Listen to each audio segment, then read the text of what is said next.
Hey, I'm Randy Ploesser. This is Todd Bratrud. We're at the Rydell Skatepark in Grand Forks, North Dakota, designed and built by Spohn. And we're going to show you guys around. Come check it out.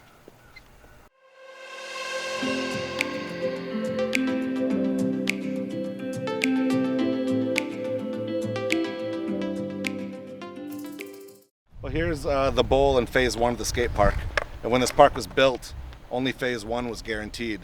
So the local skaters pretty much decided the bowl was the way to go in phase one to make sure we had something that everyone could skate forever. Beginners and experts could skate this always if phase two never showed up. And it's got a 6.5 foot deep end, bunch of hips, the big flat bank channel going into the whole the 4 foot section. Yeah.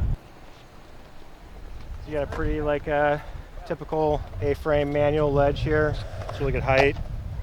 Pretty much just what you'd want in a skate park typically. Just something nice and basic to do your mani tricks on, up grinds, etc. Turned out really well.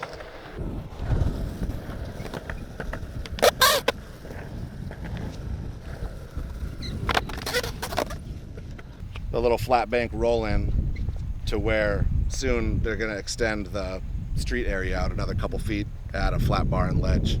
That phase one was finished and just it was always packed, always busy right here, a little bit congested, and that was pretty much the Parks Department idea to add 10 feet to that, add the ledge and flat bar just to spread it out, open it up. And then it's just like a perfect back and forth from the quarter pipe to the flat bank with A-frame, ledge, and flat bar right in between. So then you got a really nice long mellow quarter pipe, which is right up pretty much anyone's alley. Old people, young people, everyone's gonna love that. Plenty of space to grind, flow into the rest of the park. You got a really good little hip over here that has just enough juice and just enough transition to actually pop you up in the air, not to send you out. So yeah, you can crack some really nollies off this thing. Come around this way, hit the spine, go in the rest of the park. Well, the spine we really wanted because we had, the park obviously has a bunch of the basics, but we want some stuff that you just don't find normally.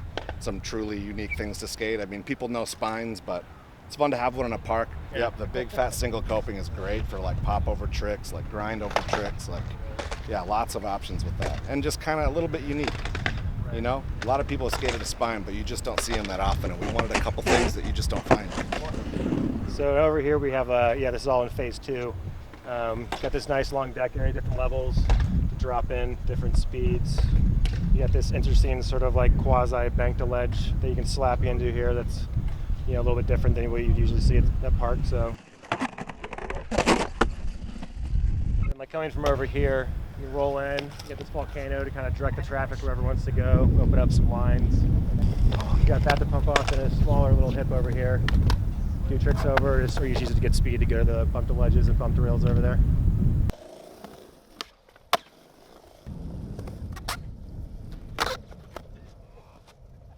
So this is your standard bump to ledge, up and down situation. You see a lot of these, but it's something that everyone skates, everyone likes.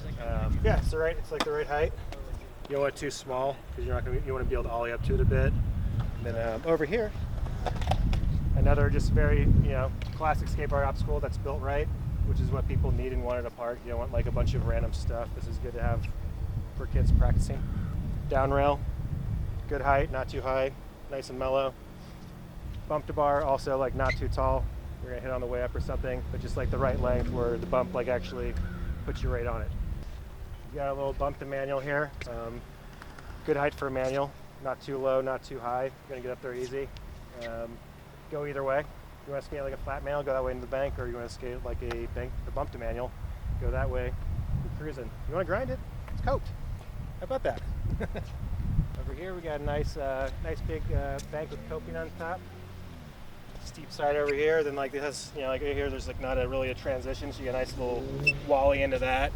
You're gonna like to feel that. Yeah, the thing's pretty perfect.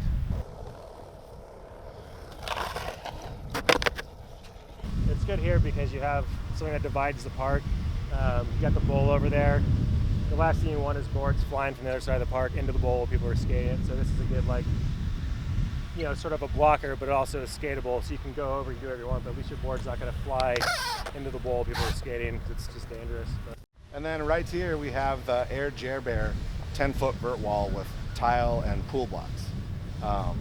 It's got a little 1.5 foot tall pump bump that drops into a 3-foot drop with 16 feet of flat that leads you with like plenty of speed and stability to get up that and back down and up the hump without feeling out of control. You get a ton of speed on it. You can easily get to the top of it if that's your thing, but it is perfect. Money was raised by a group of people for a guy whose nickname was Jerbear, who passed away over 10 years ago and skated, and his group of friends collectively raised the money to build a thing honoring him that did him justice, and this is it. It's amazing. Thanks for joining us on our tour of the Rydell Skatepark in Grand Forks, North Dakota, designed and built by Spohn Ranch.